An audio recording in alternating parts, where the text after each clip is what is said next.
Look around. See what's left. Domination. This particular team doesn't believe in losing. Toughness. Passion. Power. Plenty of almost everything, except places at the main event. Tonight, 2 go home. 2 head for St. Louis. These are the regional finals.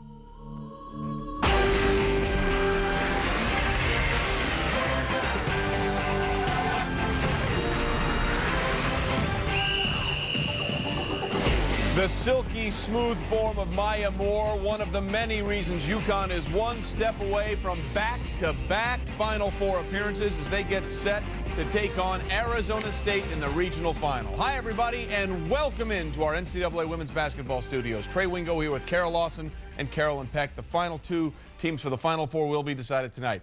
UConn's still unbeaten, guys, but we can't say they're untested anymore. Carolina had them down by 8, largest deficit of the season in the Sweet 16. And they responded with a 54-22 run to kick Cal out of the tournament and move one step closer. What do we expect from unbeaten UConn tonight? I think in this Elite Eight game, I expect a stellar defensive effort. It was the UConn defense that got them back in that game against Cal, and I think their athletic ability on the perimeter presents too much of a problem for Arizona State. Well, I think Arizona State's got to go to plan B because Cal tried to get Tina Charles in foul trouble. Not effective. Now I would look to see if Arizona State can use their depth and see if maybe that can wear on UConn. I doubt it, but they got to try it. Yeah, plan A, plan B. So far, plan F hasn't worked. Maybe go plan J, K, or L against UConn as they remain unbeaten on the season. The late game, of course, in the Oklahoma City region, #1 Oklahoma against Purdue. The final 2 steps to the march to the arch will be concluded tonight, and it comes your way right now from Trenton with the first game, UConn and Arizona State. Here now to call the action, Pam Ward and Deb Antonelli. All right, Trey, we are in Trenton. The Huskies at 36-0 in their 4th straight Elite Eight, taking on the Sun Devils, the 6th seed in Trenton, looking for yet another big upset. And what a big upset it would be against unbeaten Connecticut. The winner of this game will play Stanford, the Cardinal, the last team to beat UConn. That happened in last year's Final Four. Louisville awaits the winner of our second game between Oklahoma and Purdue. Charlie Turner-Thorne, the head coach for Arizona State, trying to get her ball club to its first Final Four. Yesterday is history. Tomorrow is a mystery. Today is a gift. That's why they call it the present. Okay, you guys, today is about playing in the moment. One possession at a time, outwork this team. Okay? You guys, you have everything that it takes to beat this team. Again, it's a choice. Okay? You can. UConn. Right? UConn. All right? Let's do this. Here we go. In order to do that, she's going to have to get a great effort from Breon January, part of our Star Watch. And we got a couple of senior guards that have to manage tempo for their teams. For Arizona State, Breon January, back-to-back Pac-10 Player of the Year. Is going to need all those defensive instincts to contain Renee Montgomery, the All-American, the point guard on the highest scoring team in the country. Starting lineups for Arizona State out of the Pac-10. They've won 18 of their last 20 games. Breon January has moved into the point position with Diamond Simon's season-ending injury, tore her ACL against Stanford last regular season game of the year. Kate Engelbrecht now in the starting lineup for Diamond. On the front court, you're not just going to see Murphy and Dostie, you're going to see a whole slew of big kids getting in for Arizona State. Starting 5 for UConn, very well known to most women's basketball fans. Renee Montgomery already talked about her. Tiffany Hayes was tremendous in the win against Cal with a career-high 28 points. And Maya Moore, another All-American nod for her on the AP team today. Tina Charles, always important for the Huskies, who come in as the Big East champions yet again. But unlike Arizona State, the Huskies don't have a lot of depth. For more on that, here's Rebecca Lobo. Pam, as you mentioned, Arizona State has a deep bench and they play a fast tempo. Connecticut is not worried about fatigue, but they are concerned with foul trouble. They need their big 3 on the floor in close games. Coach Oriama said, I think the way the game is officiated is going to be important. If it's a foul-prone kind of game, it plays to ASU's strengths. guys, it's definitely something to keep an eye on. And remarkably, not only that the big three for UConn have not gotten into big foul trouble, only one Connecticut player has fouled out this season, and that is Megan Gardler, who comes in off the bench and only averages about 11.5 minutes per game. And the big three combined for 61%, 51 points for Connecticut's offense. The winner of this game moving on to St. Louis and the Final Four. Arizona State in the gold uniforms are going to have to jump it up again. Lisa Mattingly, Clark Stevens, and Beverly Roberts, our officials tonight. Tina Charles got into early foul trouble, picked up 2 personals in the first half against Cal on Sunday. But Kylie McLaren came in and was a good defensive stopper for them in the middle. One more tip.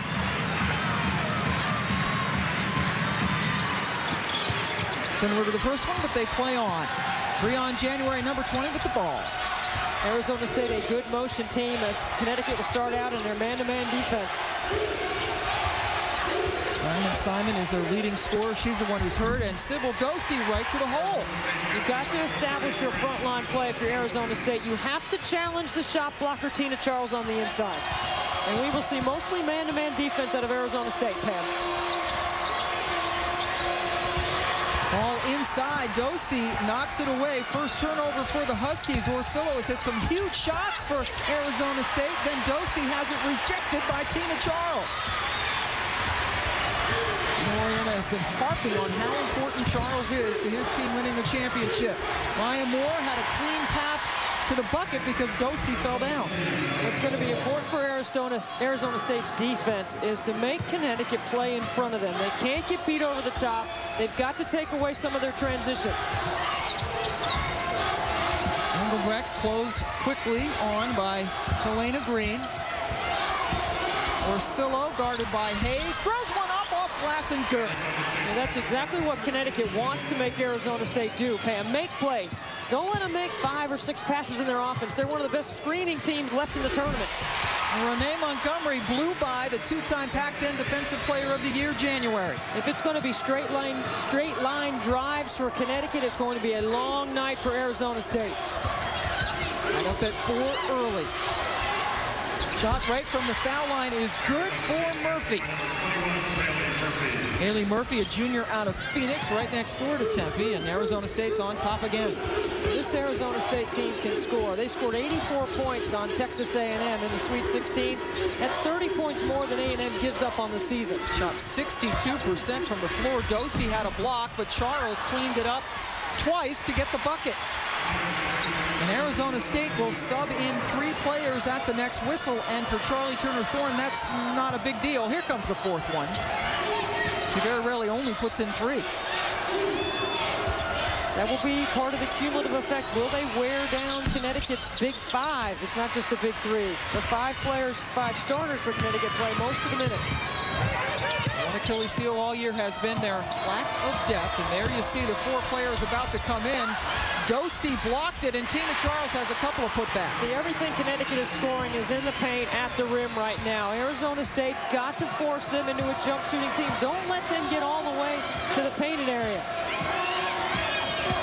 And offensive rebound too, Pam. They've been hurt on the glass by the offensive rebound so far by Connecticut. Shot clock winding down to 11, and they got Renee Montgomery for the reach-in, and that's the kind of foul that Gino Auriemma does not want to see called.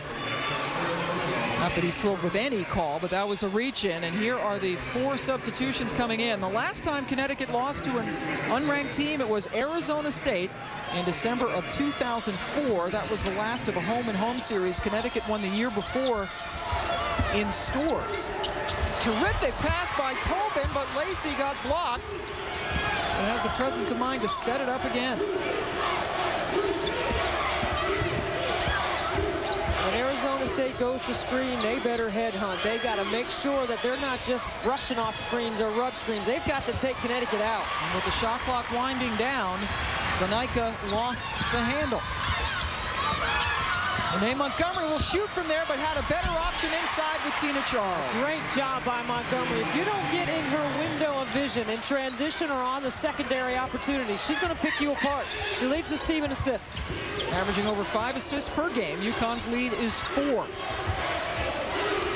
Becca Tobin at 6'4" gives it up to Engelbrecht, one of the starters who's still in there. The other thing that Arizona State wants to try to do is exactly that. Pull Tina Charles away from the basket and make the bigs use their face-up skill. On the run, inside to Green. So athletic, was able to get it and draw the foul. So the UConn Huskies trying to get back to the Final Four for the second year in a row, fueled by the best point guard in the country this year, Renee Montgomery.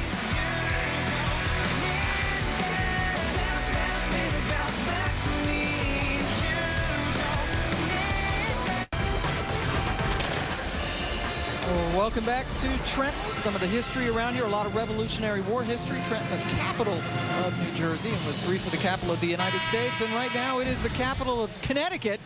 The Huskies trying to get back to the Final Four and complete a perfect season. Tonight's poll question, which of the remaining women's teams has the best chance of beating Connecticut? Is it Arizona State tonight?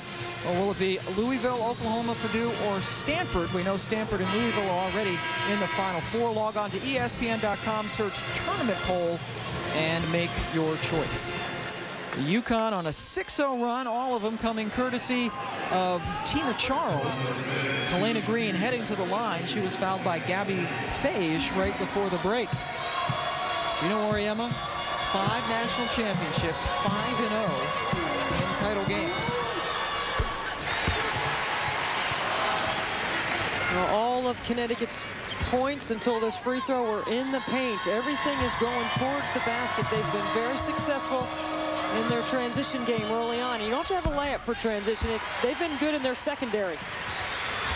And a lot of their transition points, in fact, come off of long jumpers, even threes by Renee Montgomery. UConn doubling the lead now at 12-6.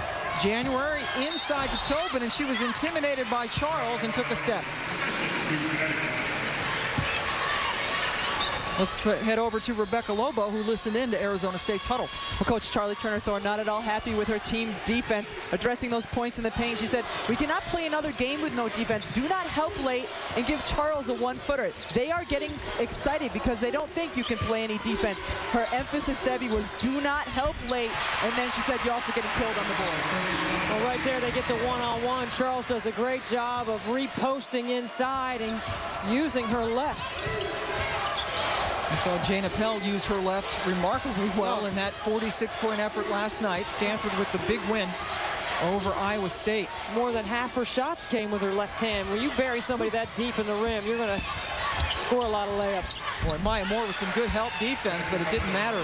January's on the board. We know how good Renee Montgomery is, but I really believe Breon January's stock in the WNBA can go up significantly in this game. 5'8" senior out of Spokane and playing out west. Doesn't get a lot of national television attention, and there's a foul. And if that's Montgomery, that's 2 on her. See the future stars of basketball play today. ESPN delivers the 2009 McDonald's High School All-American game on Wednesday night. The best players in the nation.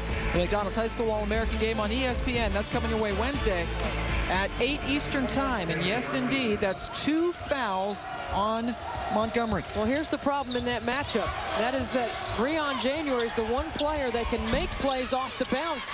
Renee Montgomery's going to have to be careful because they will really look to challenge her in that defensive assignment. January called for the foul on the rebound. So Renee Montgomery, the senior, still in there with 2 personal fouls. She makes everything go for Connecticut, does Renee Montgomery. For more on Renee, let's go back to Rebecca Lobo. Guys, Renee's still in the game because Coach Auriemma trusts her. But before the second-round game against Florida, as she was walking out on the floor, he said to her, I hope you know we can't afford for you to get into foul trouble. He wants her to stay aggressive. Don't worry about fouling, but be smart. But she's got to be careful the last 14 minutes. Foul on Dostie, holding on to Tina Charles. Connecticut right now doing a great job spacing the floor and isolating Charles on the inside. When you've got the kind of shooters that Coach Auriemma has and you can spread the floor around Tina Charles, you're going to get the one-on-one opportunity. Right now, Tina Charles is winning that battle inside in front of the rim. Montgomery with the ball goes over January and hits again.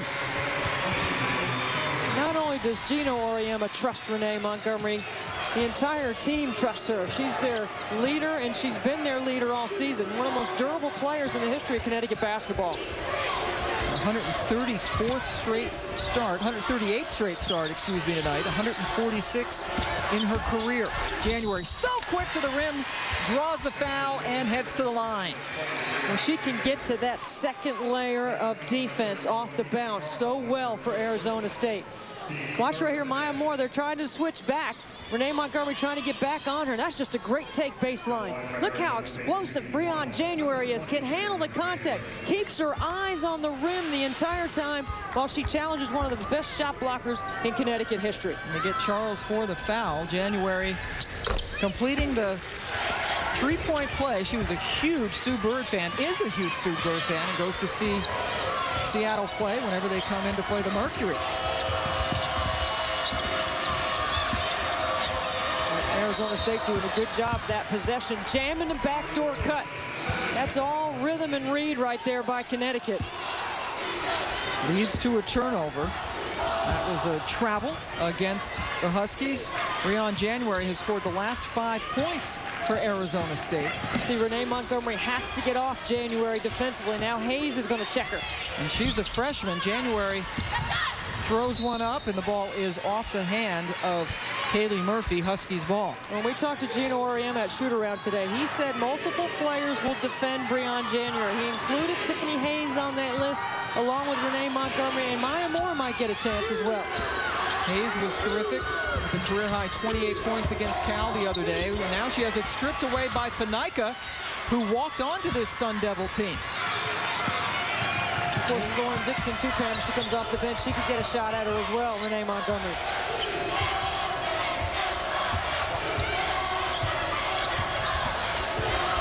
A little double dribble, and they got her for it. A little indecision by January cost her. Next Sunday, tune in to ESPN at 6:30 Eastern for our NCAA Final Four preview special, followed by both NCAA Women's Championship semis from St. Louis. The live stats and game recaps from all rounds of every championship. Go to NCAA.com, the home for all 88 NCAA championships. Arizona State already into double figures with substitutions. They have 10. UConn has not subbed out anybody. Montgomery continuing to play with the 2 fouls. Maya Moore from way downtown. Dosti cleans up.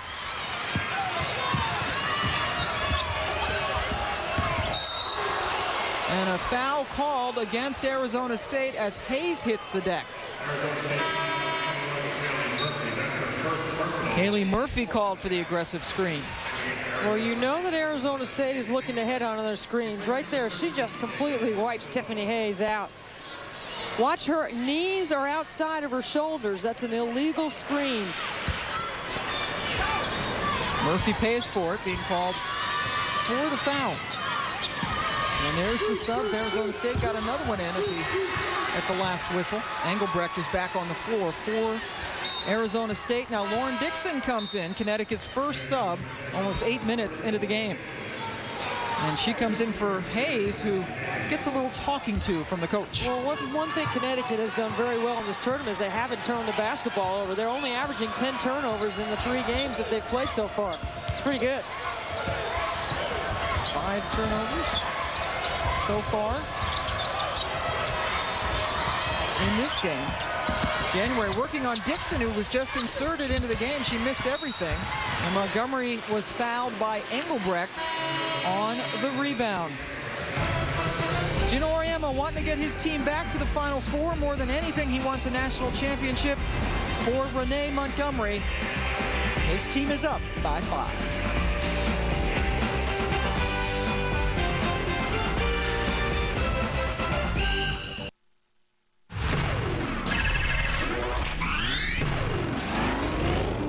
My mother loved to experiment with my hair.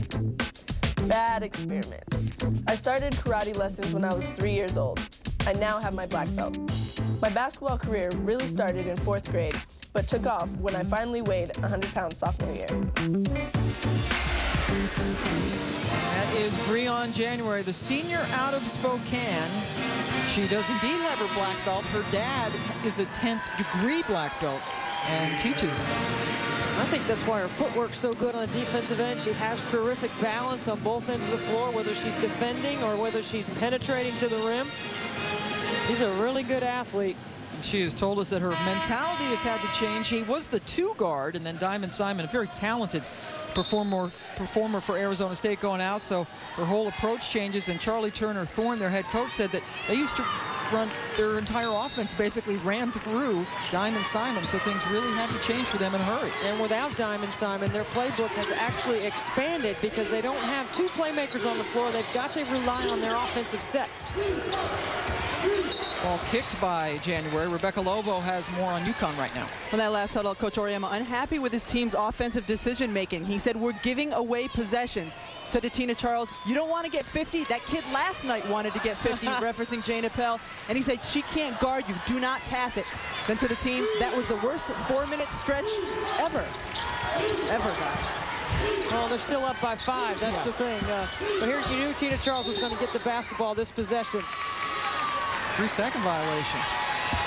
Well, I think the bigs for Arizona State also need to get a touch on the inside. And Jane Appel with the 46 points last night against Stanford, and that's what Gino Auriemma was referring to. Terrific effort for her, following on the heels of Marissa Coleman having 42 for Maryland a couple of games ago. What a tournament it has been for individual performances. Tobin against Moore and dribbles it in. Look at that, 6'6". That's a lot of size going off the bounce. Tobin.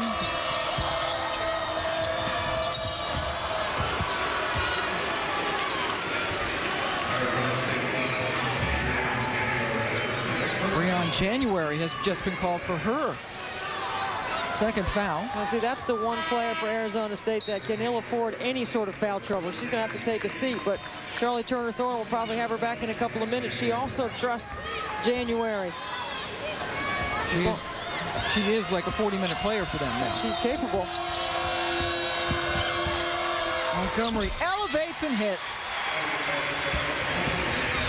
Without Breon January on the floor to keep Renee Montgomery in check, that becomes a very difficult defensive assignment for Arizona State. And that makes number 11, Kate Engelbrecht, the point guard, and she has not played a lot of point in her career. Orsillo gets it off, and then it's missed badly by Phage. UConn on the run. Kalena Green saved it in, but to Orsillo. Definitely numbers for Connecticut, and just not a good pass by Renee Montgomery to Green. Maybe being a little too quick offensively right now. Phage into Thompson, who misses. Another rebound for Charles. And so look at the heady play by Renee Montgomery. This time, instead of pushing, she's going to come down and try to come off that screen and shoot the 3. Inside to Moore, who's double teamed, and then lost it out of bounds. UConn now 6 turnovers and its last 8 trips down the floor. Rebecca Lobo certainly has a lot to tweet about. You can follow her at twitter.com. Go to Find People and search Rebecca Lobo.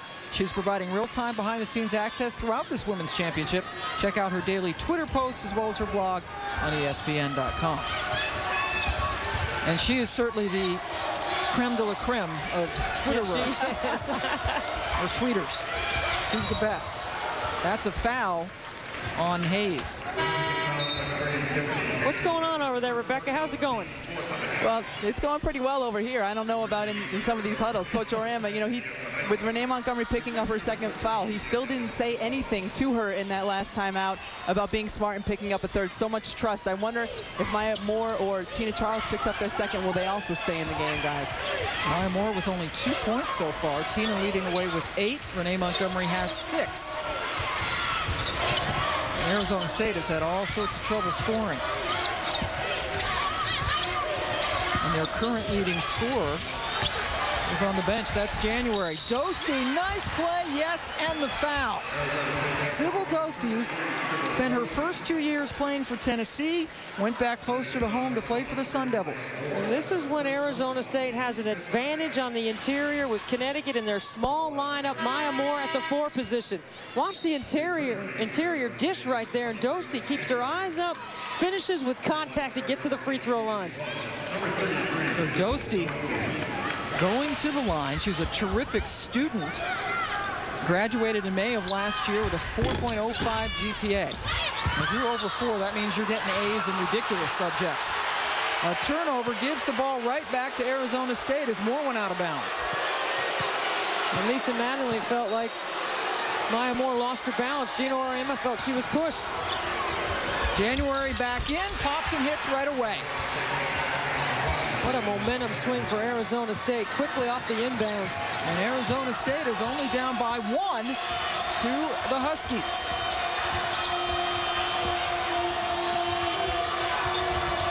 It's a challenging defensive assignment inside for Tobin.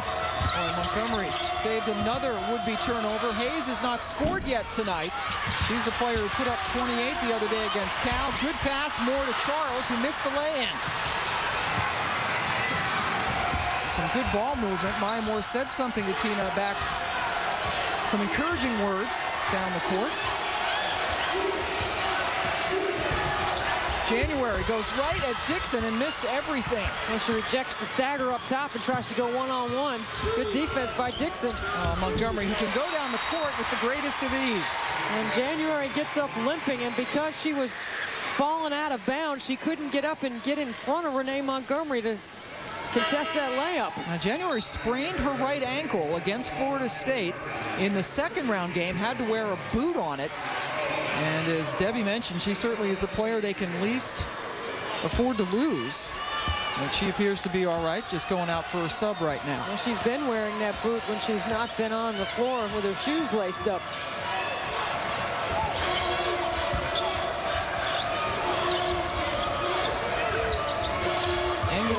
Look at Dosti inside. Yes, you got to feed her right now. She's getting the position. She's calling for the basketball. She's showing numbers. And there's the substitutions, 21-1. Dosti going out. Lauren Lacey, a transfer from the University of Minnesota who was a starter last year, gives some good minutes off the bench in the post. Engelbrecht from downtown. That was a long 2 for Kate. Arizona State cut so hard, Pam. Look how hard they work on both ends of the floor. Montgomery gets around a screen, a little bit too hard. Rebound battle for and taken down by Engelbrecht. You take a real gamble when you go under a ball screen with Renee Montgomery. Arizona State can take the lead, but they do not. Moore with the board. I think Arizona State's also been smart about when they've gone to the offensive boards and when they've gotten back in transition defense. You got to take something away from Connecticut. You got to make them execute. You can't let them score in their transition game. Moore pulls up, hits the 2.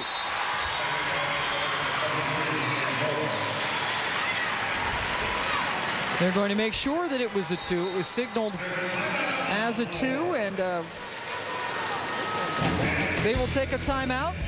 Take a look at Maya Moore's last shot. Connecticut being challenged, but leading Arizona State.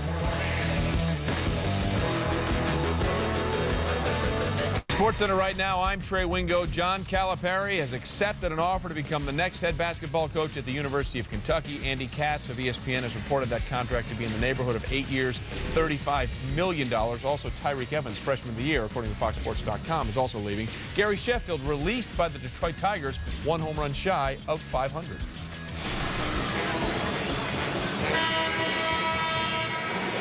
Thank you, Trey. We are back here where Maya Moore is right now just creeping up on Kara Walters' single-season record for points. There is Kara, who is an analyst for radio for Connecticut. That last shot, by the way, was looked at and was changed correctly to a 3-pointer, not a 2.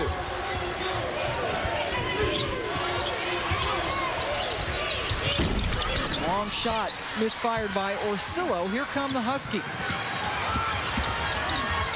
And you've got to get in Renee Montgomery's window quickly, or she'll do this. Hayes runs to the corner. Shooters in the corner in transition. Tiffany Hayes, 28 points on 9 of 10 field goals and 5 of 6 threes against Cal. Hits her first shot here tonight. And the lead's extended to 7.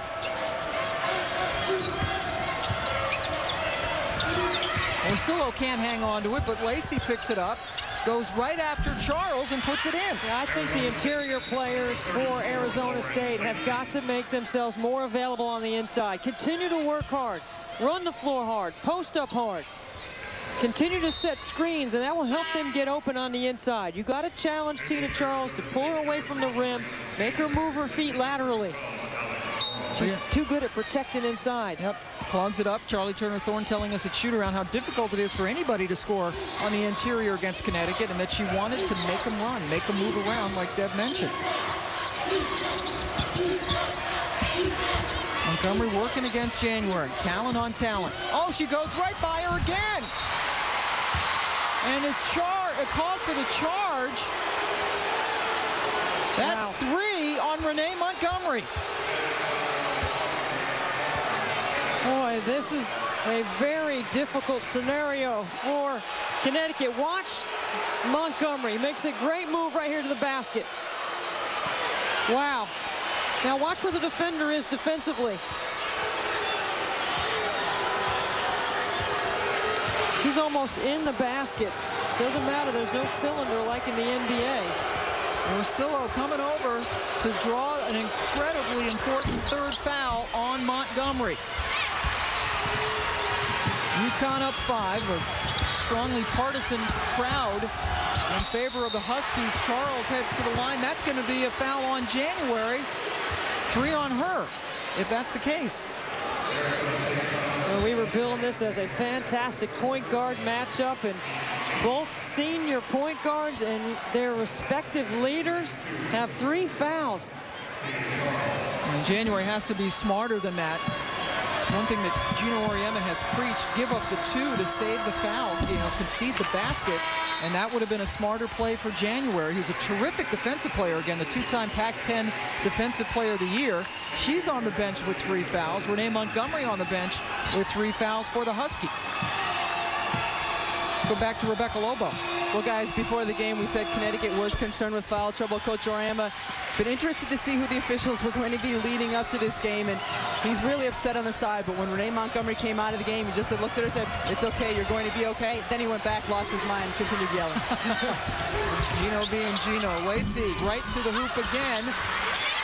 Good battle for the rebound by Charles. Well, maybe Connecticut will get the Lauren Dixon that had her best game against the University of North Carolina in January.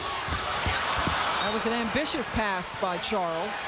Flies out of bounds. See, this might be Maya Moore time right here. Maya Moore, who is the best player in the country, needs to have the ball in her hands. It might be time for her to take over. The matchup against the 4 players for Arizona State, very difficult defensively.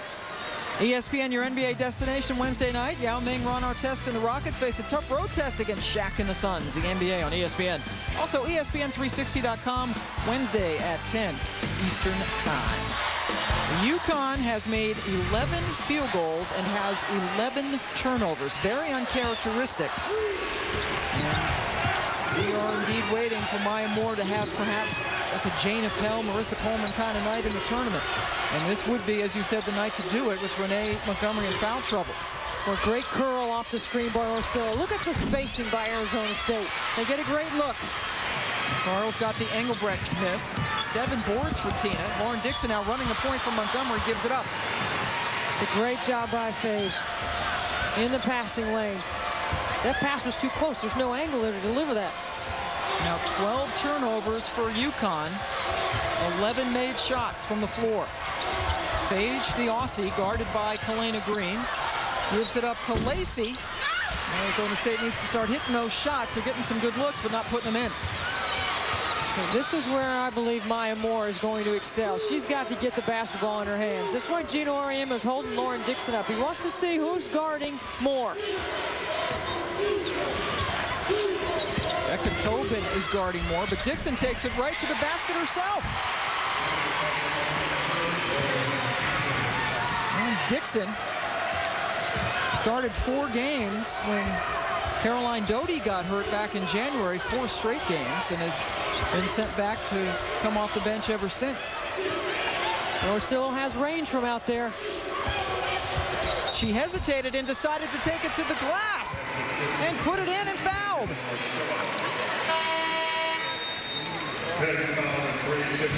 Orsillo usually would put up a 3 from that range, but decided to take it in strong. Arizona State very much in this game.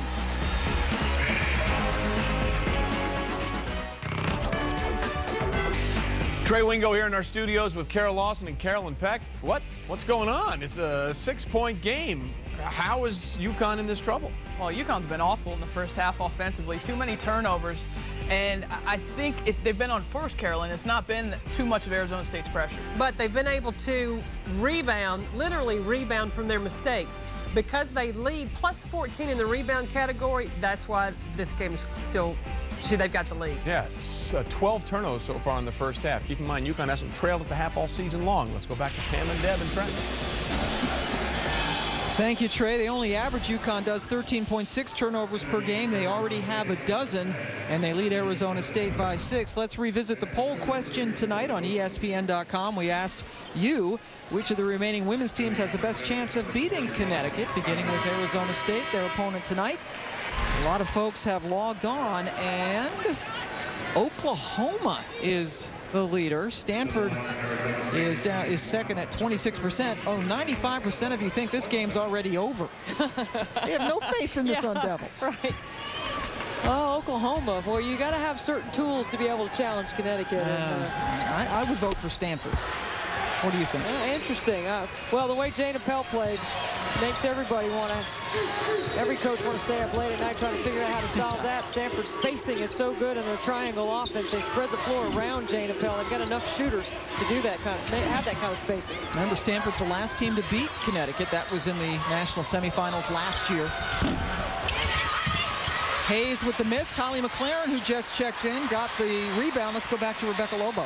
Well, guys, Coach Oriaman not happy with his team's defensive rotation, and then he said this is going to be an aggressive game all night long. They've got more guys they can throw out there, so we have to play smart, obviously addressing the foul trouble.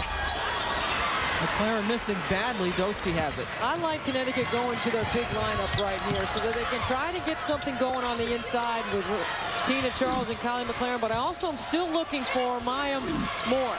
I'm still thinking that she's going to have a perimeter player guard here now, and she might be able to take them off the bounce. Orsillo misses.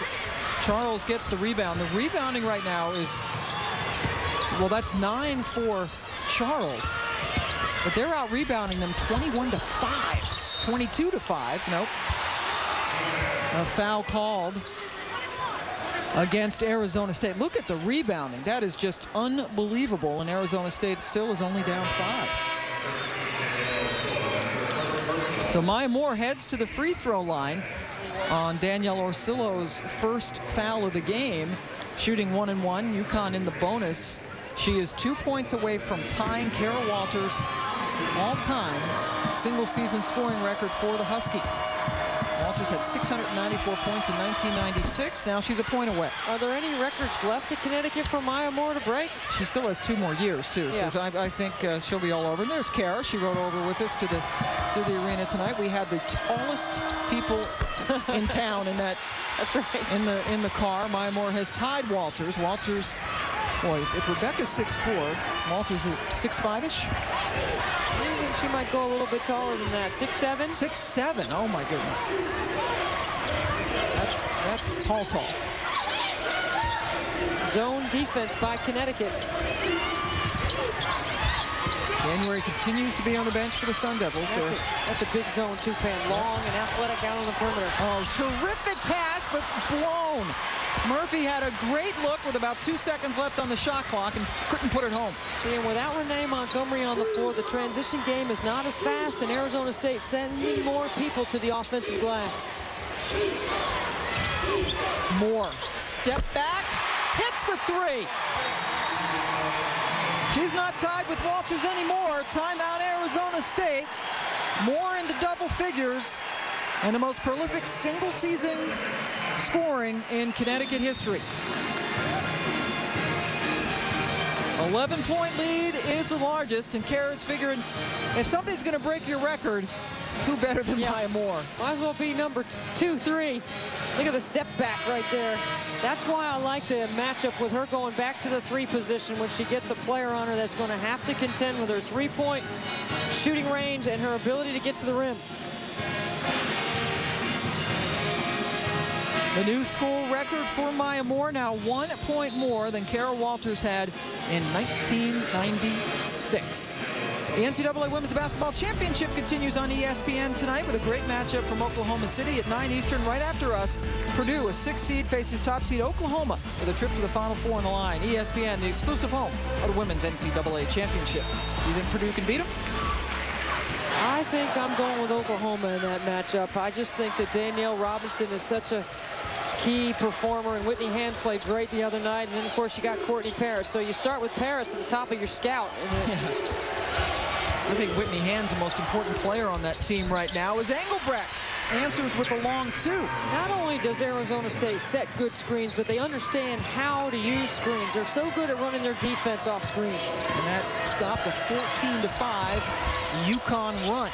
Doing that with Renee Montgomery on the bench with 3 personal fouls. Maya inside to Tina Charles, who couldn't handle it at first and then was fouled.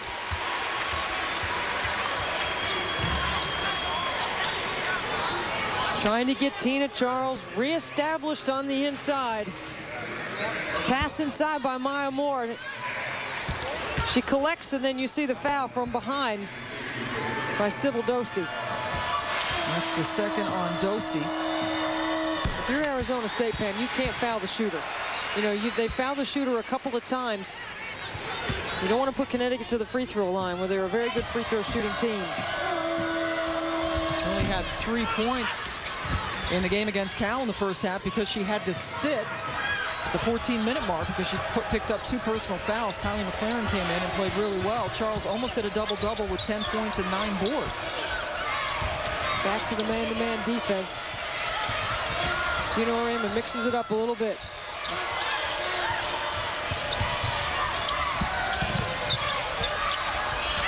Shot clock again, inside of 5 seconds. They need a shot. They're not going to get it. And Dostie put it up, and they say it's in time. Wow. 1 shot for Connecticut. That is amazing that shot was in time. Now Green answering for UConn on the other end. Arizona State gets the shot from Orsillo well short. And the Huskies, who had to play without Renee Montgomery for a while with her 3 personal fouls, takes the lead at the break. That shot should not have counted. Right. It didn't look like it should have counted live. Let's go over to Rebecca, who's with Coach Oriema. Coach, what are going to be the keys to keeping this 9-point lead in the second half? Well, we got to keep Renee on the floor. You know, obviously that's a big factor for us, and they're doing a good job of, you know, getting by us on the screen, and we're over-helping a little bit too much, you know. So I think we just got to close up some gaps on the defensive end, but, you know, 37 points is a lot of points considering that, you know, we wasted a lot of possessions. So we have to be a little more efficient on the offensive end and close up some things here on the defensive end. But it's going to be a battle all the way to the end. Considering the foul trouble, how you manage the rotation in the second half? Well, I got to hope we get some minutes from Kylie. Tiffany's got to step it up a little bit, and Kalena's got to get more involved in the game like she did. But we got to use our timeouts, you know, throw in a couple tees here and there, maybe distribute them among our staff so I don't get too many of them, and just slow the game down any way we can. All right, Coach, thanks. Pam. Thanks, Rebecca. UConn is out rebounding Arizona State by 18. They lead 37-28 at the half. Breon January and Renee Montgomery each with 3 fouls. Let's go to Trey Wingo in the studio. All right, Pam, Debbie, Rebecca, thanks very much. Welcome into the college basketball studios. Trey Wingo here with Kara Lawson and Carolyn Peck. It's a 9-point lead for UConn. And let's be honest, they couldn't have played much worse. 12 turnovers, and they gave Arizona State all the credit in the world, but 12 turnovers, and they still have a 9-point lead. Yeah, I mean, they gave Arizona State every opportunity to not only be in this game, but be leading in this game. And I thought throughout the first half, with those UConn turnovers, that gave Arizona State a chance to cut into this lead and put them away, and Arizona State just wasn't able to capitalize. Unlike UConn to be as careless with the basketball as they were, I think they were affected by Renee Montgomery's fouls.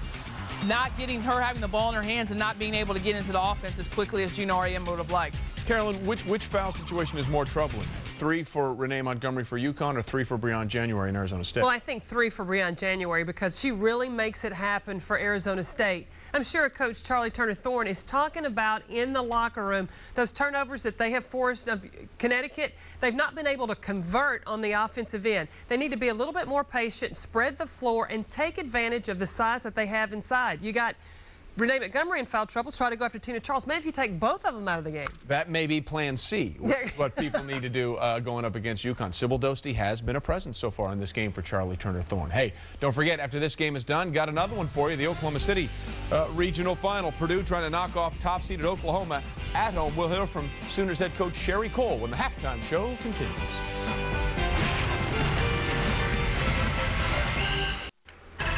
Well, tonight, like every night, Gino Auriemma slightly animated on the sidelines, and let's just say his animations and his emotions have not gone unnoticed by his UConn players.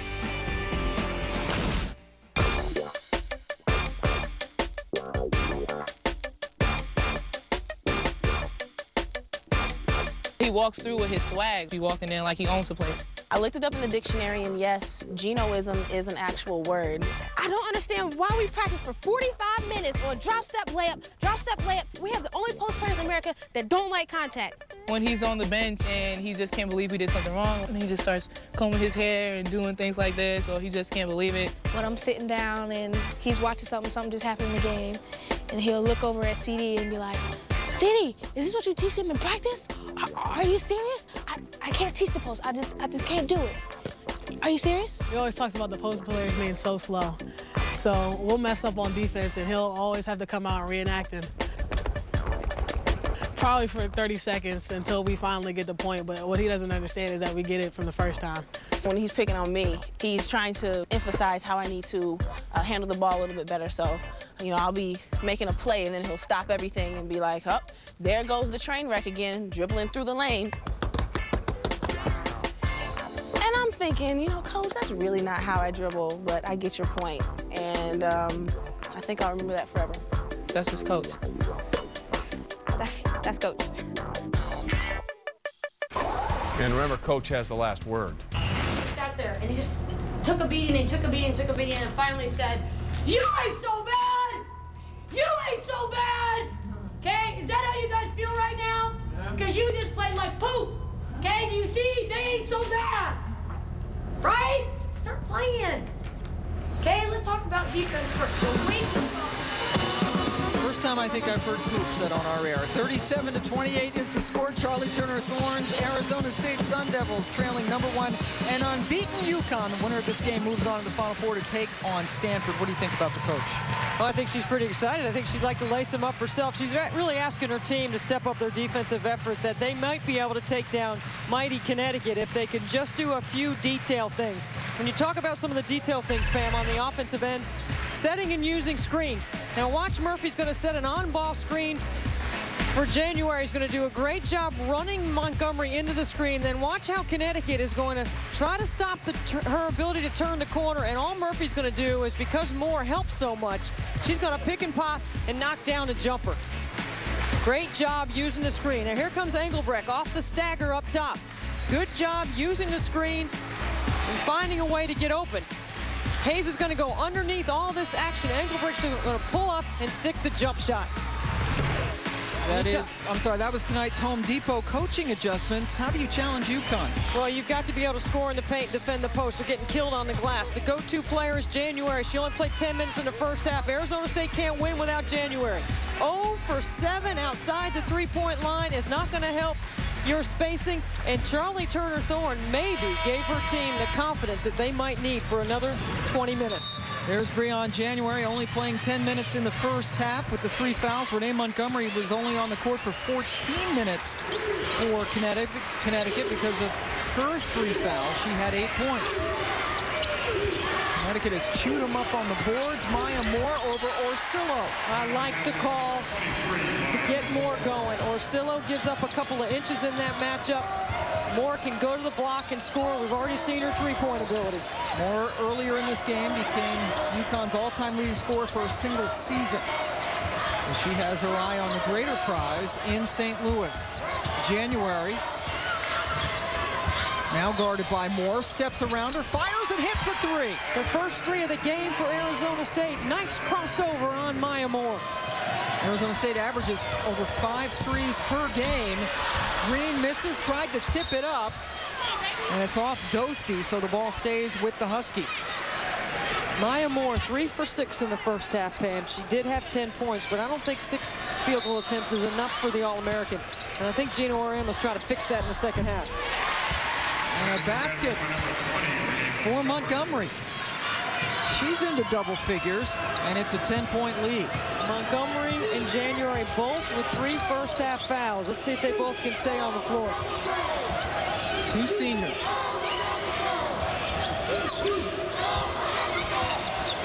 January guarded by Montgomery. 2 terrific guards. 2 of the best in the nation. Shot clock at 5. This is Orsillo. Bad decision. She went right into the teeth of the defense. Great help by Connecticut at the rim. Montgomery stops, pops, a little bit too strong, gets her own rebound and puts it right back in.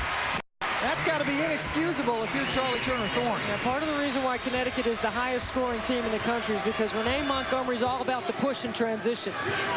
It's a wide open 12-footer in transition that gets her own long rebound.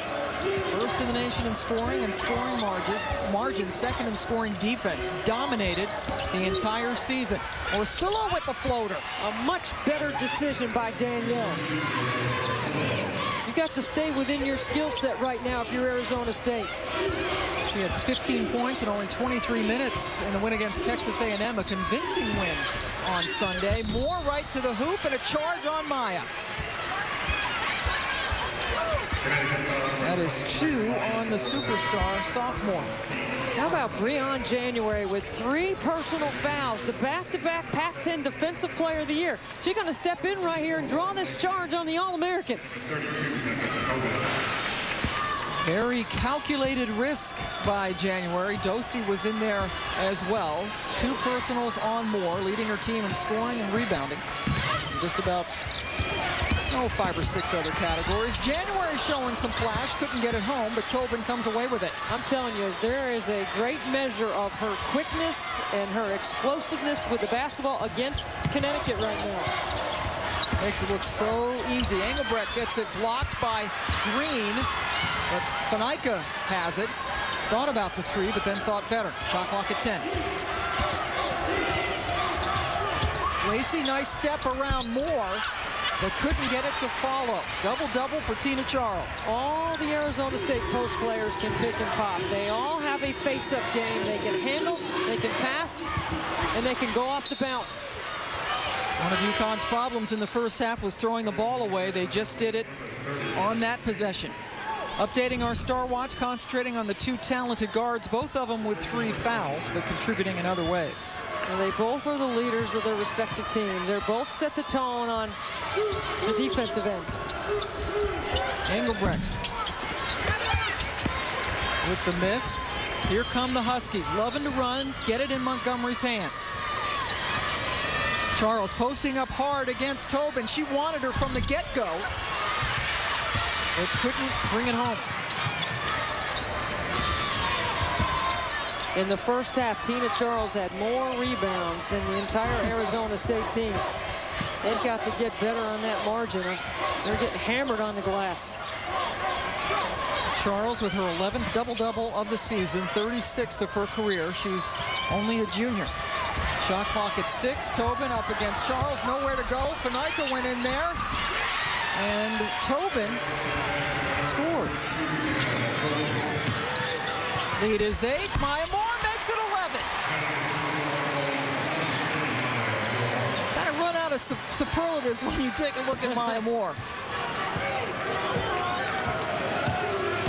She's fast. She's explosive. She can score. 3 steps off the 3-point line all the way to the rim. Engelbrecht gets it stuffed in her face by the freshman Tiffany Hayes. Breon January, 2-time Pac-10 Defensive Player of the Year, 3 personal fouls, stepped in and took the charge.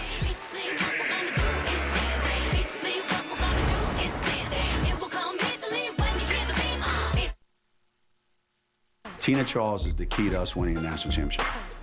If Tina Charles plays in the NCAA tournament like she's got a mission and nobody's going to get in her way, and she's going to get a double-double in the first half every night, we'll be talking about the 6th national championship of Connecticut, and we'll be talking about her as the best center in America. Tina Charles almost had a double-double in the first half, 10 points and 9 rebounds. She since has gotten that 10th board. Well, if you look at Connecticut's numbers, whether you look at their last 5 games or their last 10 games, Tina Charles has led this team in scoring and rebounding. Since February, since the first Rutgers game, when Gino Auriemma sent a message against the Kia Vaughn matchup, he put Megan Gardler on the floor because he was disappointed with the effort that Tina Charles was given. Since then, she has been fantastic on both ends of the floor. Doing a great job tonight. Shot clock at 10. Breon January with the ball for the Sun Devils. Orsillo firing up a long 3, and that goes in. They just do such a great job of using screens. Dosti that time in the way, running interference on Kalena Green. Orsillo with 10. And a foul on Montgomery by Kaylee Murphy, her second. I'm sorry, on Maya Moore. Let's go over to Rebecca Lobo with the report on UConn. Well, that last huddle, Coach Auriemma not pleased with Tiffany Hayes at all. He looked at her and repeatedly said, you've got 5 more minutes or you're done for the game. Why? Guys, he knows how important she is tonight and the rest of the way, especially if anybody gets in foul trouble. I think she might be staying in because she just hit a 3, her second 3 of the night. Remember, she had 28. That was a career high 2 days ago against California. Dosti with the baseliner. That was only Hayes' second basket. I think the front line for Arizona State needs to continue to pound away. You just can't let Renee Montgomery do that because Montgomery is programmed to go until somebody stops her. Well, if you don't stop her, she's going all the way to the rim. That's it, and she went in for her 14th point. Lead back up to 11 for the Huskies. Not only 36-0, but they've won every game by double digits. Connecticut in the zone. They have mixed it up a little bit in the second half. January leaves it short. Good box out by Kalena Green. Connecticut continuing to just rough them up on the boards. Montgomery with the nifty assist to Charles. Carly Turner-Thorne has seen enough. The lead has grown to 13.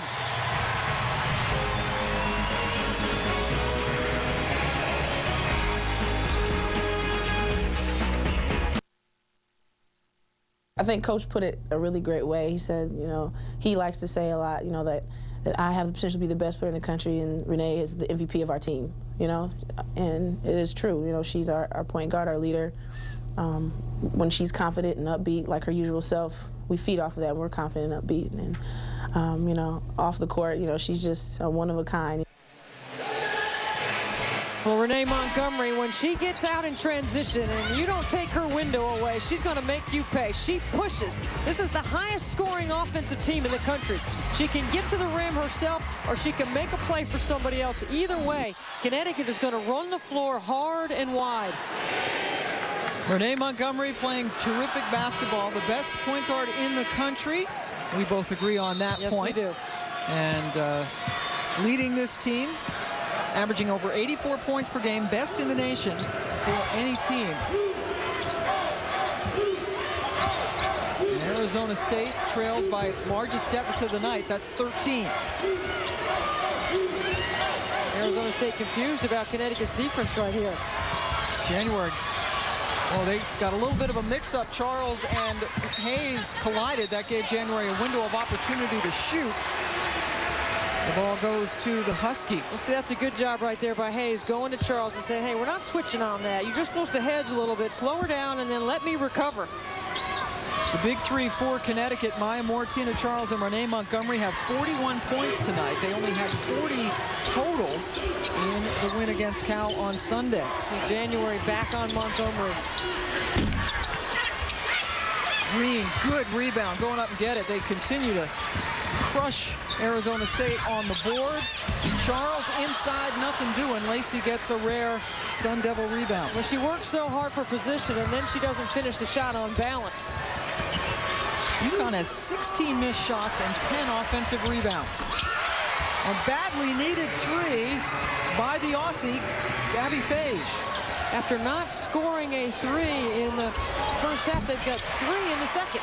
They are 3 of 4 in the second half, but they got to defend.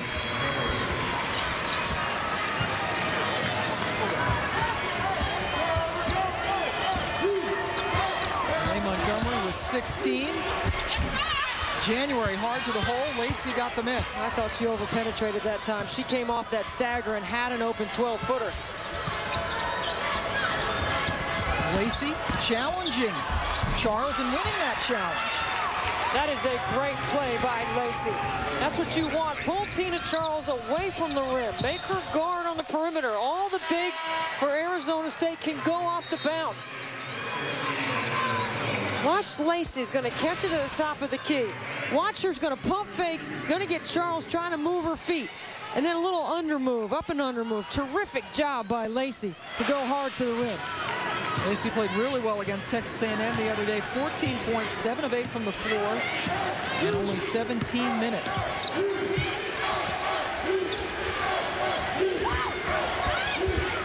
January. Bounce into Lacey. Tough turnaround, but an offensive rebound. Doesn't Orsillo seem to make all the hustle plays for Arizona State? Always around the basketball. Tobin misses. Maya Moore boards. Here come the Huskies. Pull-up jumper, no good. But Tina Charles with a terrific rebound and putback. Now that's making a play on balance right there. Terrific rebound in transition. Lead is back up to 12 for UConn.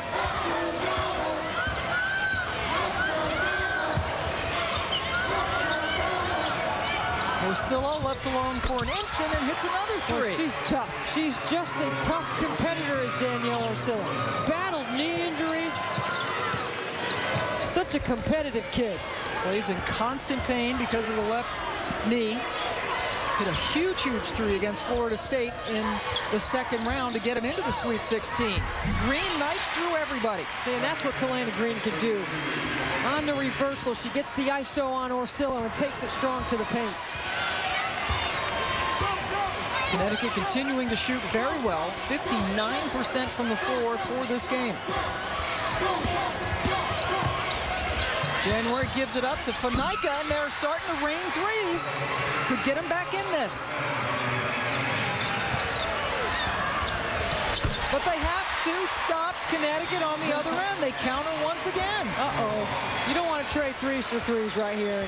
See, what January can give them is that ability to make a play off the bounce.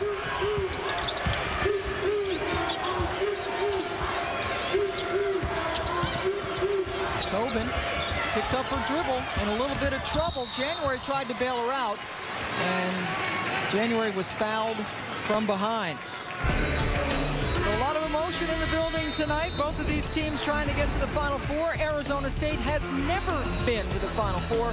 UConn trying to get back there and play for its 6th national championship.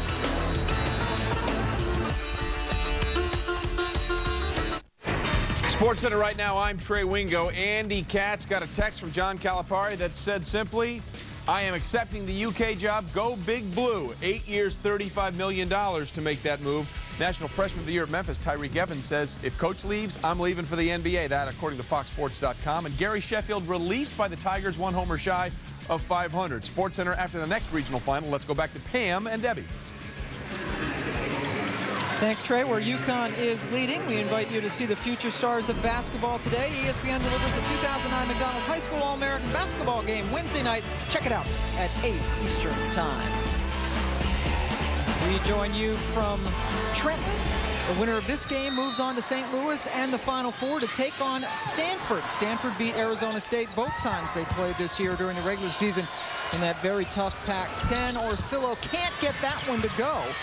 They're 5 of 7 now from 3 in the second half after going 0 for 7 in the first half. And they've got 6, or make that 7 offensive rebounds in the second half, Pam. They only had 1 in the first. Oh, January fell down, gave it right up.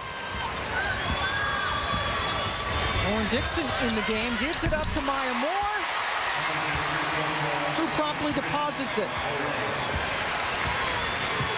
That's her 5th three-pointer of the game. UConn's biggest lead now is 14. Moore 5 for 7 beyond the arc. Orsillo gets run into by Green, no foul call. And then Connecticut throws it right away. Remarkable, the Sun Devils in the Elite Eight for the second time in 3 years, and doing this without their leading scorer and point guard, Diamond Simon, who tore her ACL against Stanford in the last regular season game. And they have been a very resilient bunch. Lauren Dixon fouled January, but they're up against it tonight. There's Diamond Simon, one of your favorite players. Yeah, she was one of those McDonald's All-Americans that we'll get a chance to check out some of those tomorrow night. And Diamond, 30 minutes a game, gave them great point guard play, another playmaker off the bounce, somebody who could shoot the three. Very good defender to complement what Breon January brings to the floor. That's a pretty tough guard package in the Pac-10. Yeah, it's a shame that we can't get to see them at full strength. There's a foul. Kylie McLaren body checked January. Of course, Connecticut is playing without one of its starting guards since mid-January. Caroline Doty has been out when she tore her ACL. And what I love about it, as we take a look at Caroline Doty, terrific three-point shooter, another tough competitor and defender on the defensive end. But the thing about January that I really love is when she turns the corner on a screen, she gets her head and shoulders by the defender. I mean, she is motoring with her eyes to the rim, sees the floor so well. January with the basketball. Arizona State and Connecticut playing in the Elite Eight. The winner plays Stanford on Sunday in St. Louis. Ghosty can't save it. The last unranked team to beat Connecticut, Arizona State. That was back in December of 2004. Pam Ward, Dev Antonelli, and Rebecca Lobo joining you from Trenton, the capital of New Jersey. The Huskies trying to go 37-0 on the season and make it back to the Final Four. And Renee Montgomery and the Big Three are trying to get them there. And Renee Montgomery is thinking score in the second half. And when you make a mistake on her defensively, she's going to make you pay. Such a high basketball IQ. UConn led by 9 at the half. And now they've extended it out. Engelbrecht hit the deck hard on that foul.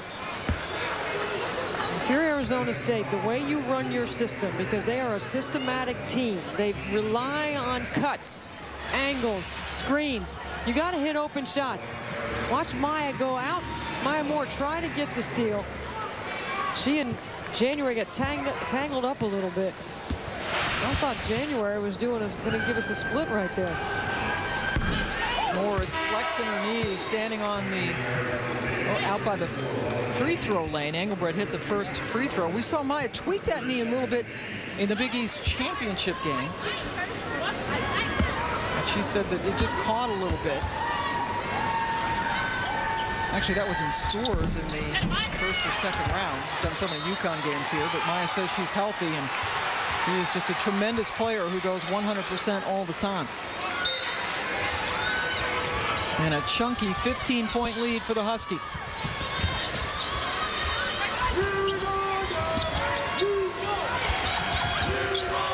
Orsillo goes around the Lacey screen.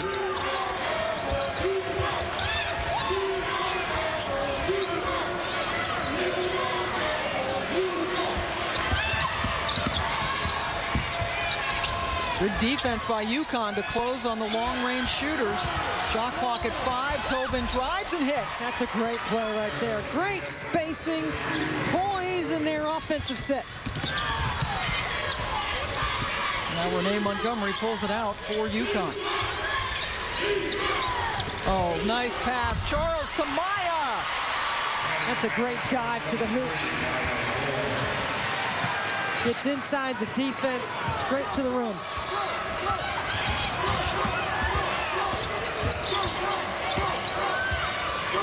Engelbrecht running the point with January taking a breather. Long 3 for Orsillo, yes! What a fantastic job Arizona State has done shooting the triple in the second half. It's keeping them within striking distance. Gino Auriemma going after Tiffany Hayes on the sidelines with this timeout. Renee Montgomery doing a great job to Tina Charles, and then a pressure reliever backdoor basket cut. Terrific job by Maya Moore, and then Danielle Orsillo is going to come off the baseline screen. Nothing's in the middle of the floor. She's going to pop up through the chute. And Tiffany Hayes doesn't get her hands up on a three-point shooter, and she heard about it when she went over to the huddle. Right away, Hayes, the hero, the offensive hero against Cal on Sunday with 28 points, but Gino's going after her for her lack of defense. On Wednesday, catch the NCAA Men's Swimming and Diving Championship at 3 Eastern on ESPN2. Find complete results from this event and the NCAA Women's Basketball Championship at NCAA.com, the official online home for all 88 NCAA championships. Arizona State with Breon January still on the bench. 6 for 8 from 3 in the second half, going 0 for 7 in the first.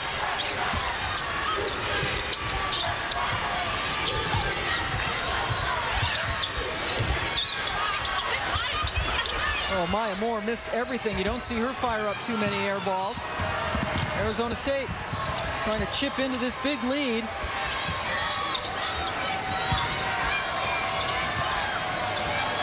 Connecticut's got to do a better job defending the three-point line.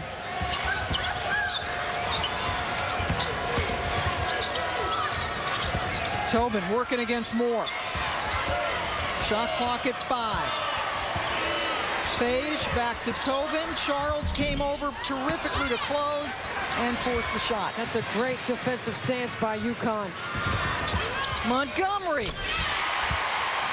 Without January on the floor, Pam, nobody on the court can keep Montgomery in front. She's just too quick end to end. Yeah, I was wondering why she's been on the bench for so long. Breon January still on the bench. And you see the big three of Moore, Charles, and Montgomery have as many points as the 12 players who have gone on for the Sun Devils. So UConn up 71-57. We take a timeout and send you to Trey Wingo. All right, Pam, thanks. Right after this game, Courtney Paris and the Oklahoma Sooners trying to keep the promise alive of winning a national championship regional final against Purdue. That comes up right after the game between UConn and Arizona State.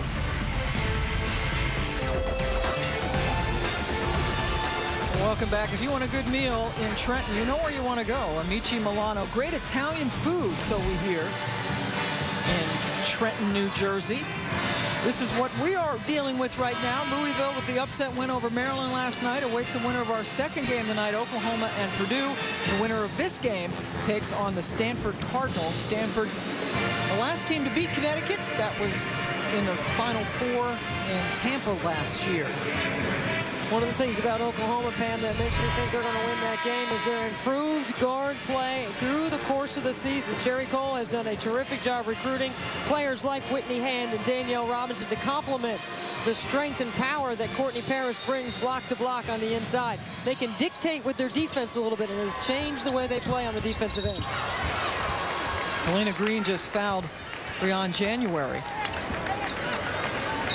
So Oklahoma and Purdue following us. Purdue is 6th seed in the Oklahoma City Regional. Arizona State is 6th seed in our Trenton Regional, so they are the 2 lowest seeds remaining in the tournament. January to the line, shooting 1-1. 17 fouls against the Huskies.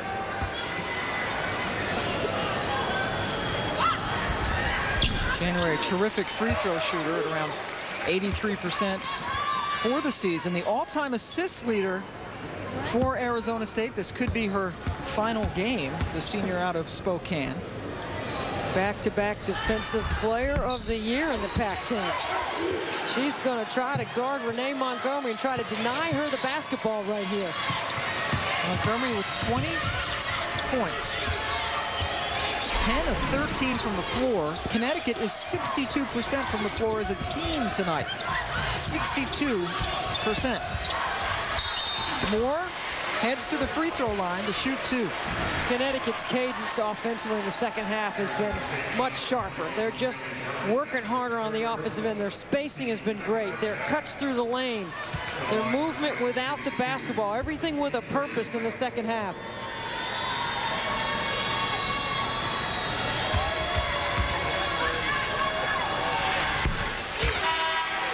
ESPN, your NBA destination Wednesday night. Yao Ming, Ron Artest, and the Rockets face a tough road test against the Suns and Shaquille O'Neal. The NBA on ESPN and also ESPN360.com Wednesday at 10 Eastern Time.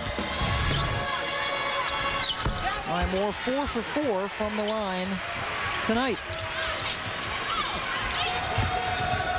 She has 25 points. Boy, that was a low percentage pass by January. Good hustle to keep it alive by Murphy. Sun Devils running out of time. I think you would really like as a player playing in this system for Arizona State, because everybody's got an opportunity to score. Everybody has to know how to play off screens. Maya Moore coming in to block the shot. Tina Charles ahead of the pack, had it knocked out of her hand. She was not fouled. UConn's ball with 25 seconds left on the shot clock. Did you see how hard Tina Charles ran rim to rim that time? That's the kind of effort Gino Auriemma challenges her about all the time.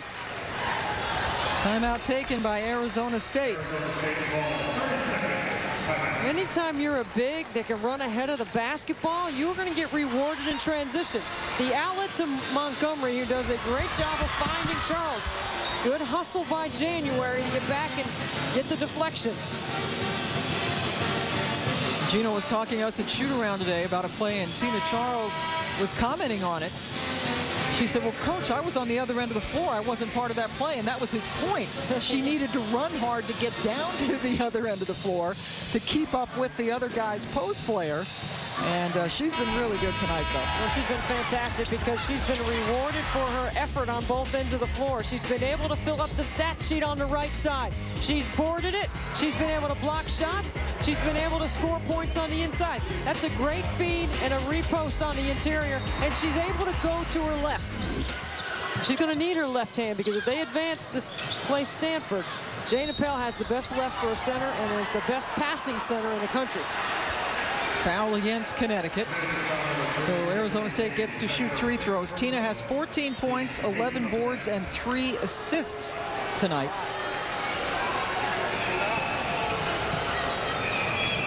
Sivabosti heads to the free throw line. And that foul is on Tiffany Hayes. And she is fouled out of the game. So Hayes, who had a career-high 28 points Sunday against Cal, 9 of 10 from the floor, 5 of 6 threes, fouls out tonight with only 6 points. See, now the officials are going to see which player is supposed to be on the free throw line, because when they initially went to the line, Dosti was at the free throw line. Charlie Turner Thorne got up and said, Murphy, you get on the free throw line. They switched spots. That's why Lisa Mattingly is going to go check the monitor, because you need to make sure you have the right shooter at the floor. Now look at that little smirk by Coach Turner Thorne. Yeah, and you know why you do that, because Sybil Dosti is only a 43% free throw shooter, Murphy at 73%. So you try to get away what you can get away with. That was a great job by the officials to communicate and come together. Nice try. Yeah, but Dosti never should have gone to the free throw line in the first place. That's kind of a dead giveaway when you get there and then walk away. And she missed, as you might expect, for a 43% free throw shooter. And now the UConn fans who have made the trip south to Trenton, they're starting to feel St. Louis in their future. Good crowd here. This building seats about 9,000, give or take, in downtown Trenton. Renee Montgomery taking it right to January. Boy, she has been outstanding in the second half. Arizona State has not been able to take anything away from her pen. They haven't taken much away from anybody. Connecticut shooting about 61% from the floor as a team, and they've hit 7 of their 13 threes. Another rebound for Charles. Maya Moore ahead of everybody. Charles just cut it off in time. You see Gino Auriemma's reaction to that. You know, you might be able to take 1 dribble, 2 dribbles to escape, okay, but when you get to that third one now, you better pick it up. Tina Charles fouled by Dosti heading to the bucket before the shot. Yeah, Connecticut running some really good stuff right here. Clearing out the backside, having a one-on-one, good seal on the inside by Charles. 4 fouls on Dosti. So Lauren Lacey comes in for her. Dosti, a senior from Tucson, already has graduated, a terrific student, Pac-10 Scholar Athlete of the Year. Only 4 team fouls against Arizona State this half, and the Sun Devils get the ball back. There's 17 turnovers against Connecticut. That would be 5 in the second half, though. They've done a better job. They average 13.5 per game. But have done a much better job, as Deb mentioned, here in the second half of hanging on to it. They had 12 in the first half. January, a little hesitation and a blind behind the back pass that leads to the backcourt violation. Connecticut, 3 minutes and 48 seconds away from a trip to St. Louis. Oklahoma City with the last Final Four berth will be locked up tonight. The number 6 seed Purdue is looking for a huge upset and their 4th Final Four, but nobody has more on the line than Oklahoma star Courtney Paris. This is her last chance. Coming up from the Ford Center.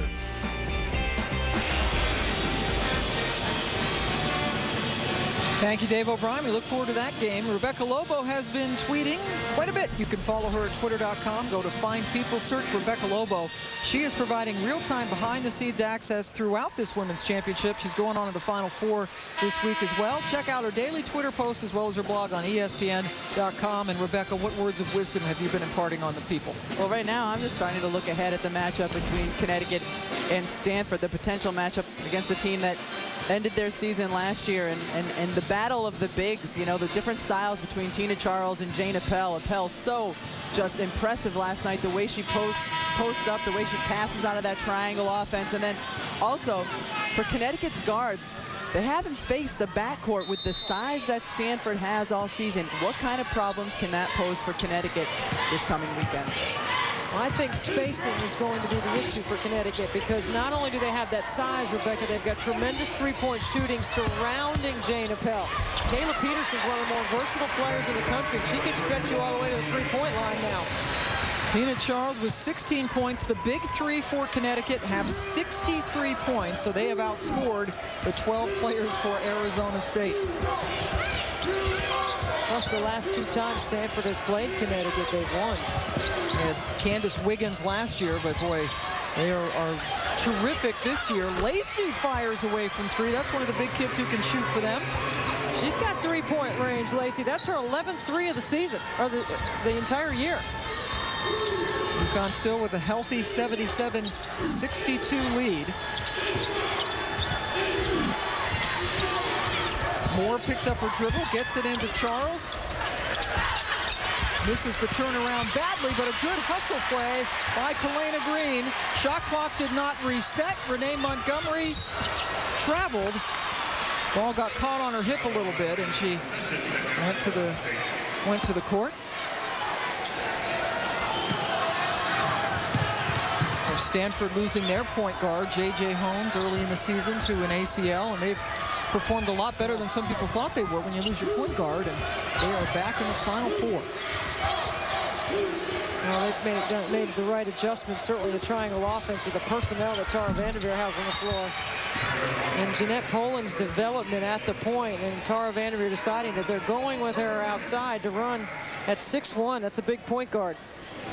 Timeout taken with UConn up by 13. Here are tools from Debbie. Yeah, let's talk about Stanford when we look at this tools right here, okay? Can they score in the paint? Absolutely, Jane Appel. Can they defend the post? Yes. The go-to player? Well, it's Jane Appel. Can Connecticut neutralize that? Because I'd rather have your go-to player on the outside.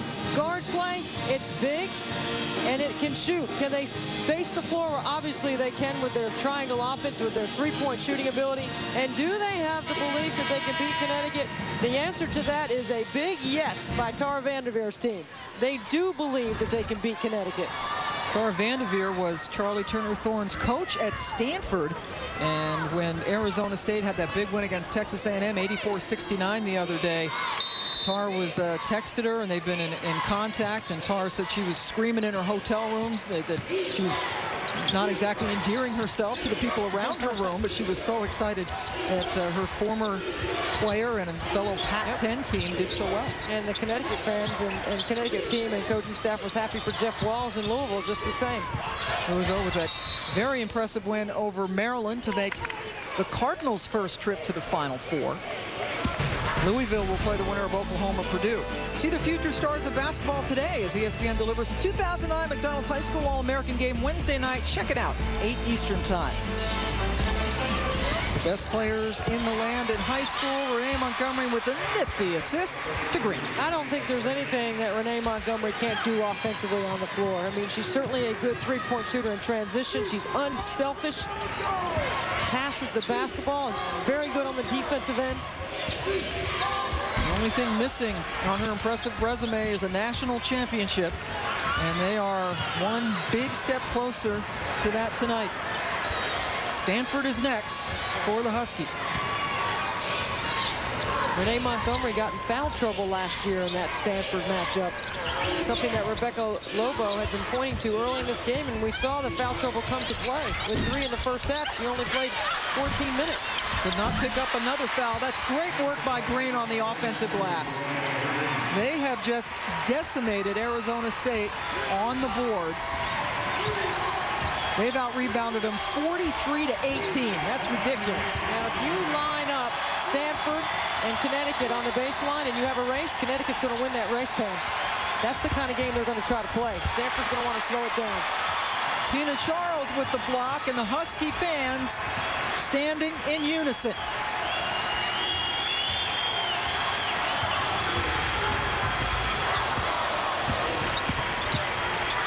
Next stop, St. Louis for Connecticut.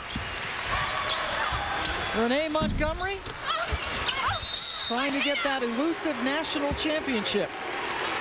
How good is Connecticut on the boards tonight, Deb? They have 14 offensive rebounds. Arizona State has 9 defensive boards. Time now to name our Coke Zero player of the game, Deb. Well, you look at Renee Montgomery's line and her leadership ability and her want-to all game. 22 points. She only missed 5 shots. Did a great job of getting the tempo where Connecticut wants it. They're a team that leads the nation in scoring, and the reason why is because Renee Montgomery is a fantastic point guard in transition. She gets a standing ovation as she heads to the bench. 22 points, 11 of 16 from the floor, 4 assists, 4 rebounds. Breon January, what a fantastic career she had at Arizona State. She leaves with 12 points in her final collegiate game. And you got to give a lot of credit to this Arizona State Sun Devil team. A lot of people gave them no chance whatsoever when Diamond Simon went out. Here they are in the Elite Eight, and they lose to the big team of Connecticut. Tina Charles sits down.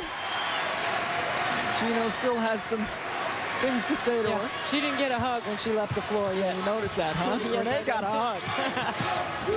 She gets teaching lessons because she's going up against Jane Appel next week. That's right. That is a tall task.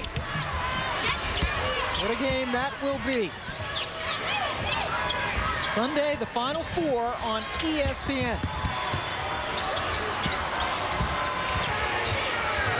The Sun Devils end their season 26-9. Connecticut on their way to St. Louis to try for their 6th national championship. The Perfect Huskies now 37-0. Maya Moore with 25, Renee Montgomery with 22, Tina Charles with 18. Ursula led Arizona State with 18 points of her own.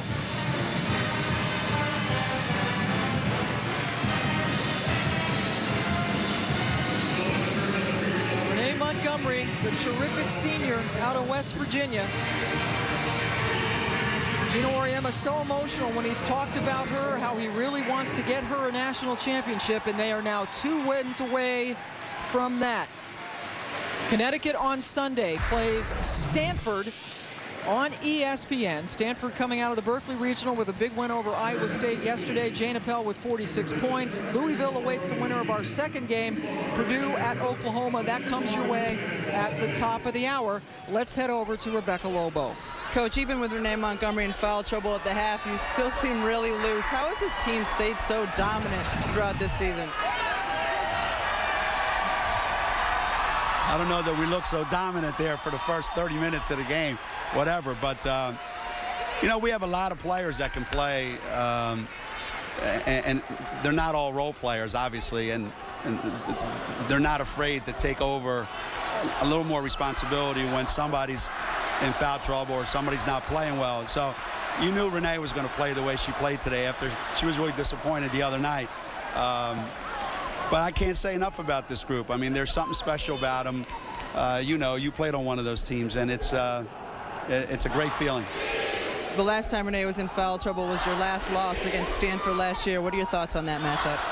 Well, after I watched Stanford play last night, I don't know that I want to think about them between now and next week. I said, if I remember correctly, I said after we lost to Stanford, they said to me, what are you going to tell your team? I said we'll be back. And half of that's done, and now we'll just see what we do when we get out there. What did you say to Renee when she came over to the bench and you gave her a hug? I said, you know, this is what you wanted, right? She said, yeah. I said, but we're not done yet. She said, no, this is different than last year. So look at her.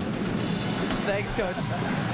Renee, Coach said that when you came over, you told him that this is different from last year. How is it going to be different from last year? You know, last year we were just like so happy to make it to the Final Four, and I think, you know, our whole goal starting the preseason was we're going to get it to the Final Four. We're going to get our seniors there. And I think this year, you know, our mindset is we're definitely happy, as you hear, that we're in the Final Four. But, I mean, we have to look further than that because last year we lost there. What do you have to do in St. Louis for this team to be considered one of the best ever?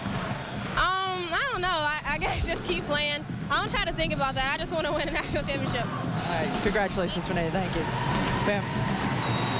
Thank you, Rebecca. Congratulations to Connecticut. They win the Trenton Regional. They are on to the Final Four yet again for the 10th time. For Deb Antonelli and Rebecca Lobo, our entire ESPN crew, I'm Pam Ward. This has been a presentation of ESPN, your exclusive home for the NCAA Women's Championship. We say good night from Trenton, where we send Connecticut on to the Final Four. We send you to Trey Wingo. And we say hello, and that's Lindsay Wisdom Hilton getting set as the Purdue Boilermakers will take on Oklahoma in another 6-1 matchup in the final of the Oklahoma City Regional. One more ticket to be punched to the NCAA Women's Final Four. Trey Wingo here along with Kara Lawson, who knows a thing or two about Final Fours. 1, 2, 3 of those for you, correct? Correct. And the coach, Carolyn Peck, who knows a thing or two about winning this, took Purdue there in 1999. When it's all said and done, it's a 19-point win for the University of Connecticut. But what did you take out of this game and the way they played, Kara, against Arizona State? Well, I took out of this game, and not that we didn't know this before, but I think the player that can take UConn. She hits threes. She had 5 of them tonight. She just takes her team to a different level, and they're momentum-changing shots. There's something about your star player when they step up and make a play for you offensively. She also had 9 rebounds. She did the Maya Moore thing where she really gives you production in every sense of the box score. But I think that's the difference, is that Maya gives you just that confidence when she makes shots. And Carolyn, she had to do that tonight because, once again, much in the same way we saw them fall behind at Cal in the Sweet 16 game. They didn't do that here except for a couple of early leads for Arizona State, but they were never that flowing rhythm that we normally see. They needed Maya Moore to show out tonight because Arizona State played them tough. And she stepped up big.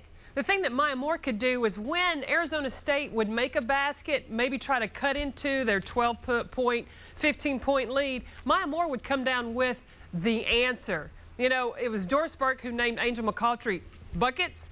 I'm going to name Maya Moore the answer. Well, you know what? She was the answer for them tonight. You should patent that, by the way. You think so? Hey, get a little AI might.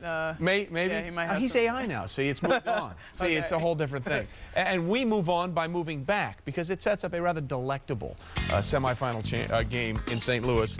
Stanford, UConn. You might recall the last time they played. I'm fairly certain Gino Auriemma does. It was in the national semifinal a year ago in Tampa when Stanford pulled off the upset. Candace Winkins had 25 as Stanford shocked #1 UConn at that point, 82-73. Yeah, that was the expression that Gino had after that game. So now we see what happens now. And one of the big reasons that Stanford is back there is Jane Appel was Amber Appellerus last night. Left hand, right hand, didn't matter. She had 46 points and a boatload of boards, 14 of them, against Iowa State in that regional final win in Berkeley.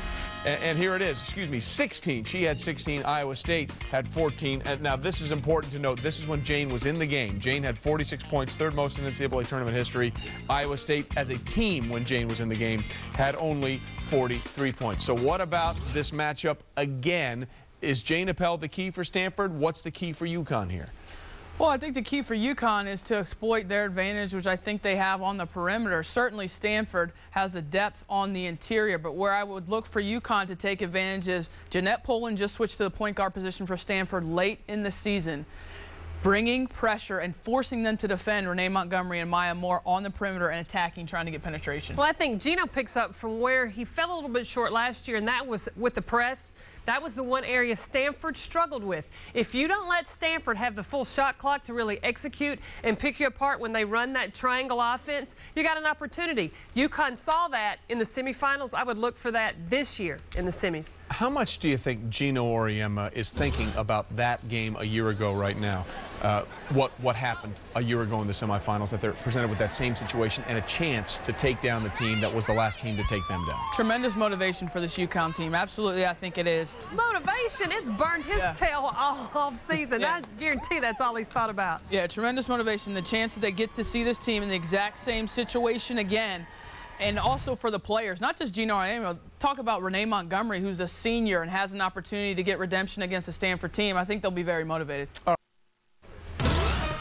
Well, St. Louis, Missouri is right in the heart of this country, and come next week, it will be the heartbeat of women's basketball. One more ticket left to be punched for the Final Four, and it's playing out right now. Earlier today, UConn kept their perfect season alive. It was all smiles between Charlie Turner-Thorne and Gino Auriemma before the game, and then Renee Montgomery, nice pass to Tina Charles. Huskies up by 4, but it wouldn't be a pretty first half for UConn. Turnovers really plagued them, Kara. Well, they had 12 turnovers in the first half. Very unlike the Husky offense. Sloppy and just not taking care of the basketball. Sort of the same way we saw them start against Cal. Now, they didn't fall behind by 8 points like they did against Cal, but Sybil Dostie got some stuff going here. ASU hanging tough down 3, and then Renee Montgomery has jets on those sneakers, Coach. Well, that's one thing that Gino Auriemma knew that he could count on, is having his point guard take charge. And you can also count on this. Maya Moore step back and hit it. That gave her 697 points in a single season, a UConn record. UConn's up by double digits. Beyond January, such a gritty performance all tournament long. That cut it to 8. But in the second half, the strength, the talent of UConn began to pull away. Back to Tina Charles. One more time, Maya Moore. Did it on that end, I'll do it on this end. And then again, Renee Montgomery. The big 3 by themselves. Montgomery, Moore, and Charles outscored ASU's entire team, 65-63. It's a 19-point win. They did not cut down the regional nets. Gino's got bigger fish to fry. After I watched Stanford play last night, I don't know that I want to think about them between now and next week. I said, if I remember correctly, I said after we lost to Stanford, they said to me, what are you going to tell your team? I said we'll be back. And half of that's done, and now we'll just see what we do when we get out there. You know, last year we were just like so happy to make it to the Final Four, and I think, you know, our whole goal starting the preseason was we're going to get it to the Final Four. We're going to get our seniors there. And I think this year, you know, our mindset is we're definitely happy, as you hear, that we're in the Final Four, but I mean, we have to look further than that, because last year we lost there.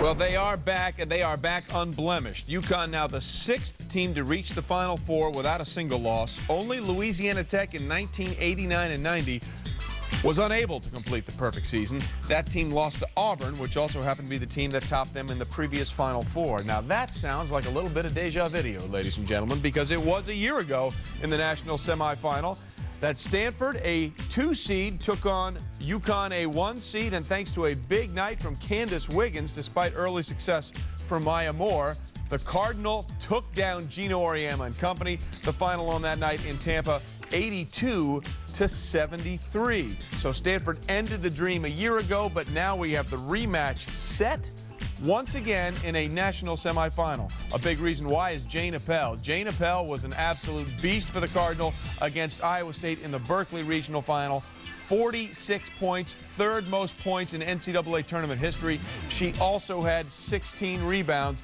literally powering them past Iowa State to get back to the Final Four. So we have this rematch set. What's going to be different for both of these teams, even though most of the players are the same? Well, I think the thing that's different for Stanford is that they have a more mature Jane Appel. She's turned into a go-to player on that block. They also have tremendous size because Kayla Peterson has slid over to that 3 spot, and I love the activity of Neko Ogwumike. I think that size, Tara Vanderveer can use that size to do different things against UConn defensively. Well, I think that what's changed for UConn is they've got players that have experience, but the biggest difference is Tina Charles. She's playing like a monster. She has been the major impact in this NCAA tournament that UConn needs to get itself to a Final Four and now to get itself to a championship. Well, they're going to need her continue to be monsterific because Jane Appel is a one-man wrecking crew at this point, or a one-woman wrecking crew.